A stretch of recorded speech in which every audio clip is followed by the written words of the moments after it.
Hi there everybody, my name is Trudy. I'm going to do an angel card reading for you starting from Monday, February the 24th through to Sunday the 1st of March because it's a leap year, so extra long month.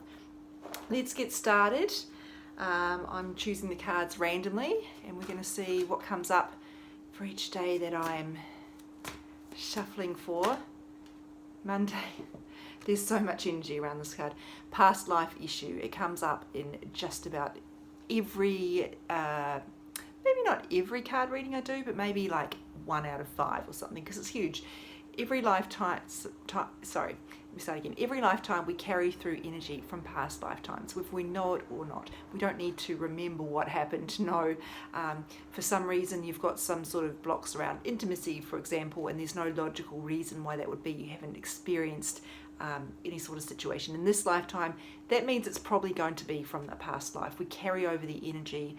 Our soul comes here with the intention of clearing that, but sometimes we don't have the knowledge or the understanding in order to do that, or we just get carried away doing other things with our lives.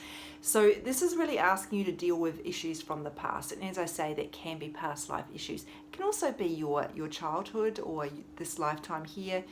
Could be energy from an old relationship that you haven't really got closure on. It could be that you are still resentful about something that's happened to you that you can consciously remember. Trust your intuition on how this is showing up for you. As I say, if it doesn't seem like it's recent, it could be something very, very old. And sometimes even issues in this lifetime go back a long way as well. You've come back to resolve them. So this is really asking you to let go of the past, and you may need a little extra help in doing that. Now, as you may know, if you've been following me for a while, I'm an energy healer. I clear what's weighing people down in their energy, and that includes stuff from past lives. I clear right back through time. So even if you don't know exactly what's going on for you, but you know it is something you sense intuitively is very old, you might like to contact me about energy healing. If you have a knowledge that there is something I guess karmic, I don't mean karmic in a way that we use it in a pop culture sense in terms of a punishment. I mean karmic in terms of it's old, it's a past life, it's come back again because it hasn't been dealt with, or it's, relative to what you've been through in the past. You might like to see a past life regression therapist. I recommend anyone who's trained under Brian Weiss or Dolores Cannon's method. If you're interested in learning more about past lives, I recommend Brian Weiss's excellent book, Many Lives, Many Masters. In fact, I think I have it right here. Nope, can't find it. Oh, yes, here I do. It was a New York Times bestseller, so it's huge. It'll just give you, what a dirty book. I really need to do a bit of dusting. Even if you don't necessarily feel like you want to go through a process of clearing your past lives, just getting the understanding of how we carry over that energy can be really helpful. So anyway, dealing with the past is our first topic of the week for Monday. And you may not know what that means yet, but perhaps when you get to Monday, you will get it. Tuesday, we have a goddess here called Yamana, and it's golden opportunity. Dolphins are depicted here. Whenever you've got dolphins, that's huge because dolphins are very spiritual, very psychic animals. So what is it that you are being presented with at the moment that is an opportunity that you are hesitant about? Maybe you know this already, or maybe you just are so filled with fear you can't actually see the opportunity within it. So this is trying to give you a green light, this card, really, to walk through whatever doors are opening for you, in spite of the fear, because we know that fear doesn't usually, in my experience, doesn't usually just go away by itself, and waiting for that to happen before you move forward is maybe not the best approach. You could be waiting a long time. So just go ahead with what you're being called to do and recognize it is an opportunity. Wednesday's card is Time Out. I love this card because it has a woman depicted here, as many of these cards do, but I feel it's very important for mums in particular. I'm not trying to diminish the roles of dads, but I'm just saying mums in particular have a tendency to try and take on responsibility for everybody else's lives. And for sure, if you're dealing with very young children, you obviously have to do that. But self-sacrifice, although it may be required in those early years, beyond that, you have to be really careful that you don't abandon yourself completely, because you can't help anyone else if you're not looking after yourself first. So this says you've been so busy taking care of everyone else's needs, but now it's time to stop and take care of yourself. So if you're not a mum, this can still speak to you, because you may be taking care of other people's needs in some other way, perhaps in a workforce or a workplace situation, or in your own family, or extended family, or in your partnership, friendship circle, whatever it is. This reminds you that you need to look after your own needs. It is not a luxury, it is essential. And if you are not willing to show the universe that you know your value and that you know you deserve to be looked after, then how do you expect the universe to send you any positive experiences or good blessings to reinforce that message? Because if you don't even believe that you are worthy of care, then it's going to be, you're not energetically going to attract those experiences. Thursday, new beginnings, Banksia. Now, I don't officially have favorites, but if I did, this would probably be one of my favorite cards, because the story of the Banksia in Australian flower is so pertinent. So Banksia sheds its seeds in a bushfire.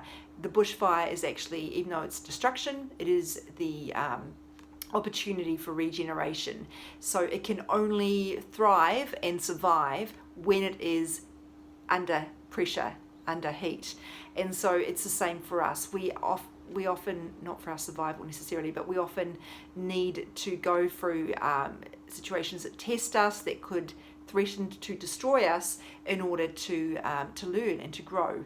And I'm not saying necessarily that if you're going through a challenging time that I want you to see it as a good thing, because it can still be really crappy, and there's no real way around it. But the card is trying to tell you that sometimes these situations are your own making, because you learn something in there that you wouldn't have learned anywhere else. You are learning that you're actually stronger than you thought you were. You're learning that you actually don't need to be around the people who are weighing you down. You're actually fine without them, or you actually don't need to stay in that job anyway, because if you've been made redundant from it, then you're probably going to be better off. So I know it's difficult to see this when you're in the thick of it. It's often only in hindsight we can appreciate, oh, I needed to go through that to learn that situation wasn't healthy for me. But so try to give yourself, be kind to yourself. If you are in a difficult situation, maybe it will take time for you to get through it, to recognize the learnings at the end of it. If you are now in a situation where you are on the other side, what can you see that you've learned from that situation that's made you better? And if you haven't, what I'm getting here is some of you maybe are still not seeing the good thing from that, and that's because you haven't fully unpacked it and resolved, as per Monday's card here, and really done some reflection on what came up in that situation and fully integrated the lessons. And there's a danger that if you don't do that, you will attract the same thing if we don't do the healing work. For example, if you have been through a really crappy divorce, I know that sounds silly, but not all divorces are actually crappy. Let me just say some of them actually are fine. From what I've been told, I've not experienced it. So this could be about looking back and seeing what actually went on in that situation. Was that relationship healthy for me? What did I need to learn as a result of that? Have I actually learned it? Because if you don't, you will attract the same type of relationship. So really think about the lessons that you needed to learn from that situation. And if it's too hard to see the situation as a positive, that's okay. But just try and look for, is there one thing you can take from this for your own healing, so that you can do better and be better. And that's what we're all here to do. Friday, the soulmates card. Beautiful illustration of the penguins here. I love this illustration so much. So the message is about soulmates. We use the word soulmates in Western culture to refer to a situation where you meet one person and they are your one forever. I'm a little reluctant to use that kind of phrasing because I personally subscribe to the view that we have a lot of soulmates, and that's not just romantically.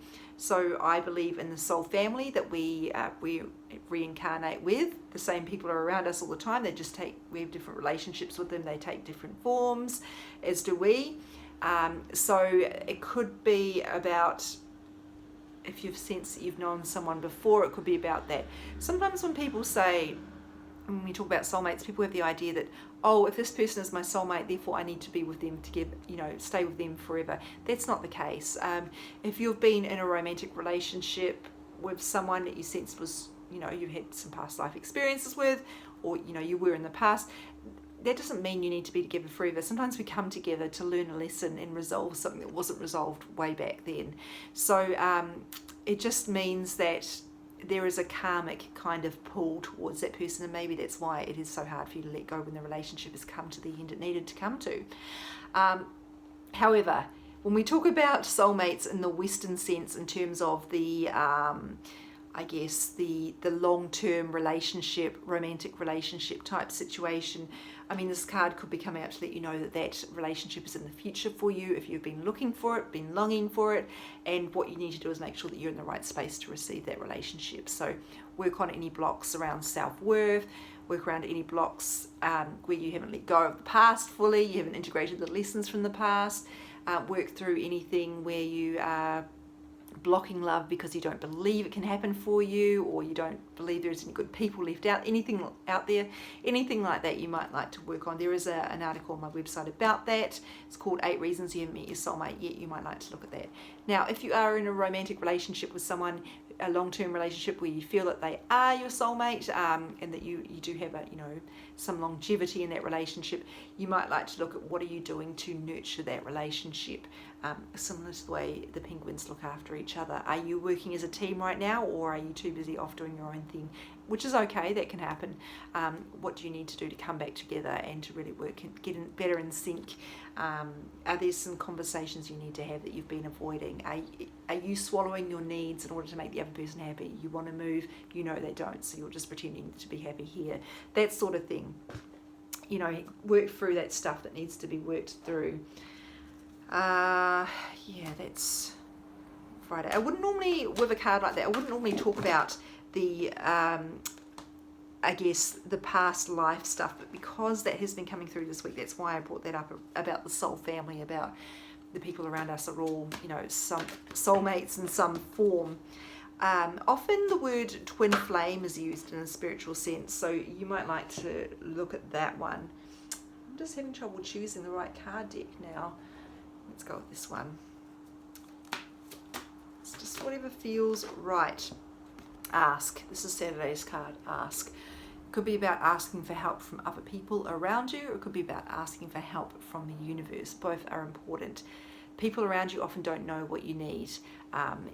You've probably done this yourself, and you've said to someone, let me know if you need anything, and then they don't, and you assume they're fine, and they're actually not fine. They just don't know how to ask for help, or they don't know what they need. So if you do need help, be really specific. I'm really snowed under at the moment, and I just don't have time to get to the supermarket. Is there any way you can help me with that? I don't know. My kids are all sick. I'm struggling to get any time to myself. Is there any way you could come and look after them for the evening so I can just have some time out? I don't know what it is. But and you need to ask for it. And you need to know that you are worthy of that help, and you need to be willing to reciprocate, of course. So when it comes to the universe, you need to ask the universe for help as well, because your angels, your spirit guides, your spirit team, whatever terminology you use, can't help you unless you give permission, because that would be violating your free will. You are the one in charge of your life, not the universe. So you need to be steering the ship here. If you need help, ask for it. They can't do that unless you give them permission, and be aware that when you do so, you're giving them permission to you're giving them permission to intervene in the way that is most appropriate for your needs. The help may not look like what you expect it to look like. And remember that the universe often works through other people, so it may send you people who can help you. Let's go to Sunday.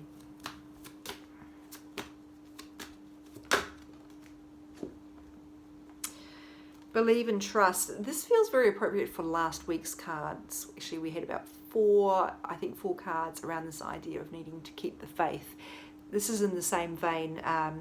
And so I don't know if it's related to what came through last week. It may be a completely different situation, but nevertheless, this card is always relevant, and it's something we always need to be reminded of.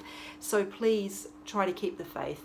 things are going to work out, and I know that you don't know how that's going to look just yet, and it's difficult to trust in a good outcome that you can't see yet, but that's what we're called to do, essentially. So please know that you are worthy of good outcomes, that you are being looked after, and that things are going to work out for you. You are the one who needs to be convinced of that. This card comes up for people who are having trouble sleeping because they feel like they can't let go of their worries. They're turning them over and over and over in their head. And so you might like to do some sort of meditation before sleep, or ask your angels to help you while you sleep. Sometimes I will say, please work on anything within me that needs working on while I'm asleep, or I'll say, please give me the guidance I need tonight while I'm asleep. And then you need to try and in the morning write down your dreams and look for the symbols there that are answering your whatever you've been inquiring about. I'm going to read this to you. Before going to sleep tonight, say, Archangel Michael, please enter my dreams and replace fear with faith and trust. Let me be filled with strength, courage, and confidence. So again, it's asking the angels to assist you to get to that point of being able to trust. They know everything's going to be okay, but guess what? Angels have not been human. They don't know what it's like to be human and to be exposed to all these different situations we're going through, and to have an ego where we are, we're pulled into this fear from time to time. So they will help, but they do need to know that you need the help and that you're willing to accept it as well. That's a big one. I'm getting a lot of energy around that, the idea of being willing to accept the help. There are no medals given out for doing everything on your own. None. We are here to walk each other home. The late Ram Dass taught us that. So dealing with the past is huge this week. Huge. That is the key to the transformation. We cannot reach forward if we are holding on with one hand back to the past. So there's an idea of renewal and regrowth happening here. New opportunities coming through here. And perhaps that could be in the romantic sense, but also needing to look after ourselves, asking for what we need and getting some time out. Thank you for watching, everybody. Please remember, if you want some personal guidance, the best way to do that is by booking a personal reading or by working with me in energy healing, particularly if there is a goal you are trying to manifest or something you're trying to create in your life this year. Working with me in an energy healing capacity can really clear away any energy that's holding you back and bring you into alignment with the energy that will help you move forward and get some momentum and get you closer to what you're trying to manifest. So you can reach me via my website www.onegroundedangel.com, and you can also you can go to the bookings form there, and if you just want more information, you can also do that via that form. Just use the drop down arrow to click to find more information. So thank you very much for watching. You can also find me on Facebook. My Facebook group is called my Facebook page is called One Grounded Angel, and of course I'm on Insta at One Grounded Angel. Thanks everybody, and I'll be back next week, March.